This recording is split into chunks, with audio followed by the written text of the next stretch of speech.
बात करेंगे अब अमरावती में केमिस्ट उमेश कोले हत्याकांड की। इस केस की जांच कर रही एनआईए आज 6 आरोपियों की कस्टडी की मांग करेगी। अमरावती के डीसीपी विक्रम साली के मुताबिक एनआईए को जांच सौंपने की प्रक्रिया पूरी हो चुकी है। इसके पूरे आसार लग रहे हैं कि कल 6 आरोपियों को न्यायिक हिरासत में भेज दिया जाएगा। इसके बाद एनआईए रिमांड की मांग करेगी। एनआईए को कस्टडी मिलने के बाद सारे आरोपियों को पूछताछ के लिए मुंबई लाया जाएगा। इस बीच आज अमरावती में सुबह 11 बजे श्रद्धांजलि सभा का आयोजन किया गया है।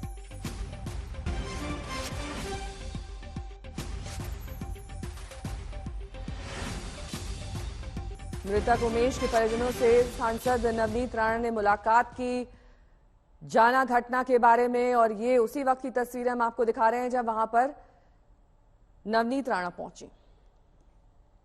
आपको क्यों लगता है कि ये जयपुर से कनेक्टेड है? नहीं, मुझे नहीं लगता है सर। ये जो हमने इंक्वायरी निकाली और 12 दिन तक, जब ये घटना होने के बाद 12 दिन तक जब कंटिन्यू डिपार्टमेंट को हमने पूछा तो डिपार्टमेंट यही कह रही है कि चोरी का कहीं ना कहीं इसमें कनेक्शन लगता है। अगर चोरी है, जब हमने उन्हें क्रॉस आंसर क्वेश्चन करने लगे कि अगर ये चोरी है तो चोरी करने वाला 36,000 रुपए जो उनके बेटे के पास थे वो क्यों नहीं लेके गया? चोरी का विषय है तो बाकी चीजें उनके पास जो थी उनमें छानबीन क्यों नहीं की? आए, स्पष्ट तरीके से वो वीडियो में दिखाई देता है, मारा और चले गए। उनके बेटे पीछे था। अगर चोरी की मंशा से कोई आता है तो वो 8 दिन पहले आप पे नजर रखता है, पैसे किसके पास हैं, किससे पैसे लेने और चले जाना है। जब हमने उनके बेटे से बात की तब जाके ये पता लगा एक चीज जो खुल के आई। और 12 दिन तक जब हमने एनआईए को जब रिक्वेस्ट की कि केंद्र की एजेंसी को और होम मिनिस्टर जी को, हमारे अमित शाह जी को, कि भाई इस पे इंक्वायरी लगानी चाहिए, क्योंकि राज्य की जो सरकार है यहाँ पर सरकार की यहाँ वहाँ पलट फेर हो रही है, तो यहाँ पर वो ये पूरे विषय को, घटना को दबा रहे हैं। तो ये चीजें दबनी नहीं चाहिए, इसके लिए केंद्र एजेंसी इसकी जांच करनी चाहिए। जब हमने उनसे डिमांड की और जब एजेंसी यहाँ पर आती है, एजेंसी आने के बाद तब जाके सीपी कमिश्नर ऑफ पुलिस बाहर आके बाइट देती है, यस ये सब्जेक्ट नुपुर शर्मा और हिंदू विचार रखने वाले जो व्यक्ति थे उनको ये सब्जेक्ट रिलेटेड है। जब ये खुद डिपार्टमेंट 12 दिन के बाद बता रही है, क्यों 12 दिन लगे उनको ये डिपार्टमेंट को बताने के लिए कि ये वो सेम केस है, वो उसके साथ रिलेट करता है। अगर ऐसी चीजें हैं तो और भी 10 लोग जो हमारे अमरावती में जिनको ऐसी धमकियां आ रहे हैं, तो मैंने उनको वही कहा है, एनआईए से मैंने वही विनती की है कि जिन्होंने मारा है, जो घटना जिन्होंने की है, जो दोषी हैं, उन पे तो कार्रवाई होनी चाहिए, पर जिन्होंने ये घटना को दबाया है, ऐसी कमिश्नर ऑफ पुलिस, उन पे भी उतनी कार्रवाई होनी चाहिए। वो डिमांड मैं कर रही हूँ। ऐसी घटना देश में कहीं नहीं होनी चाहिए। जो भी इस देश में रहता है वो हर व्यक्ति हमारे लिए उतना ही इम्पोर्टेंट रखता है जितना दूसरे समाज का। आप अपने समाज का प्रचार प्रसार कीजिए, हम अपने करेंगे। आप ये नहीं कह सकते कि अगर मैंने कोई मैसेज वायरल किए हैं तो कल उठकर आप मुझे भी आंखें मार दो कि चौराहे पे। ये कौन सा नियम रह गया हमारे हिंदुस्तान में? मुझे लगता है इस पे सख्त कार्रवाई होनी चाहिए।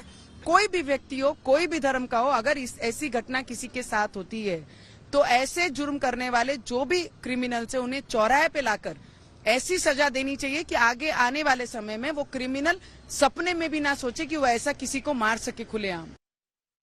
मुनीश पांडे मेरे सहयोगी इस वक्त तमाम जानकारी के साथ सीधे अमरावती से जुड़ गए हैं। मुनीश, देखिए यहाँ पर नवनीत राणा कड़ी और सख्त कार्रवाई की तो मांग कर ही रही हैं, लेकिन वो ये भी मांग कर रही हैं कि जिन लोगों ने मामले को दबाया उनके खिलाफ भी कार्रवाई होनी चाहिए। किसकी ओर इशारा है ये?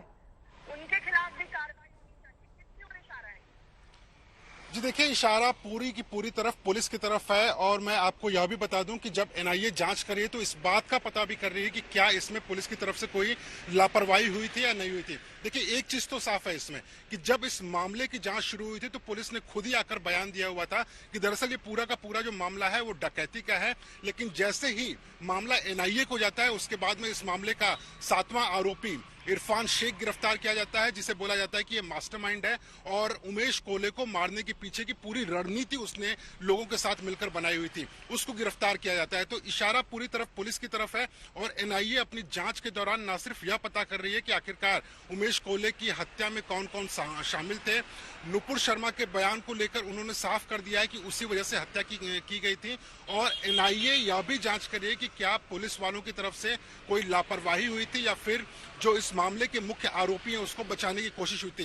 ये सारा का सारा जांच अब पुलिस कर रही है और यही बात जो यहाँ के लोग हैं वह भी कर रहे हैं कि पुलिस की तरफ से लापरवाही हुई थी।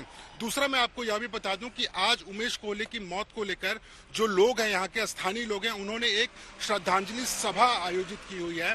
राजकमल चौक अमरावती में है वहां पर, और भारी भीड़ वहां पर इकट्ठा होने की संभावना है, लेकिन पुलिस ने उसके लिए भी परमिशन नहीं दिया हुआ है। और पुलिस ने जो ऑर्गेनाइजर्स हैं उनको एक नोटिस देकर कहा हुआ है कि अगर यहाँ पर किसी भी तरह की भीड़ इकट्ठा होती है और लॉ एंड ऑर्डर यानी कि कानून व्यवस्था अगर खराब होती है तो उसके लिए वो लोग ही जिम्मेदार होंगे। उन सभी को नोटिस भी दे दिया गया है, लेकिन ऐसा लग रहा है कि अब मामला न सिर्फ कानूनी रूप से बल्कि राजनीतिक रूप से भी काफी गर्म होता नजर आ रहा है। जी मुनीश, साथ ही जिस तरीके से अब एनआईए इस पूरे मामले की जांच कर रही है, जाहिर तौर पर इसमें कई ऐसे पहलू होंगे जिस पर पुलिस ने लापरवाही बरती है। कौन से हैं वो पहलू? एफआईआर कब दर्ज की गई? एफआईआर में क्या डिटेल्स लिखी गई हैं? क्या कुछ है मिसिंग? जी देखिए, पुलिस ने जब अपनी जांच शुरू की थी तो पहले तो उन्होंने डकैती का मामला दर्ज किया, और जबकि आपको मैं यह भी बता दूं और दर्शकों को यह जानना जरूरी होगा कि इस मामले की एक सीसीटीवी फुटेज थी। उस सीसीटीवी फुटेज में जितने भी आरोपी थे सबके चेहरे साफ दिख रहे थे। बावजूद इसके 12 दिन लगा पुलिस को सातों आरोपियों को गिरफ्तार करने के लिए।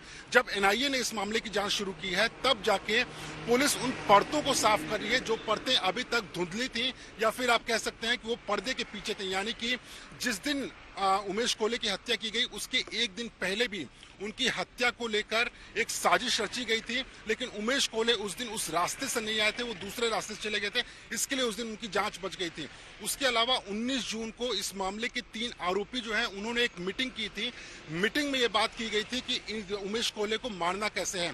300 रुपए में एक चाकू खरीदा गया जिसकी की 12 से 14 इंच की लंबाई थी। बहुत ही तेज चाकू था जिसको हत्या में अंजाम देने के लिए इस्तेमाल किया गया था, और उसी से उमेश कोहली की हत्या की गई थी। तो ये सारी परतें अब धीरे धीरे साफ हो रही हैं। अब जाके ये कहा जा सकता है कि पुलिस अपनी जांच सही तरीके से कर रही है, लेकिन सवाल यहाँ पर यही बड़ा खड़ा हो रहा है कि आखिरकार अभी तक पुलिस अपनी जांच में लापरवाही क्यों कर रही है।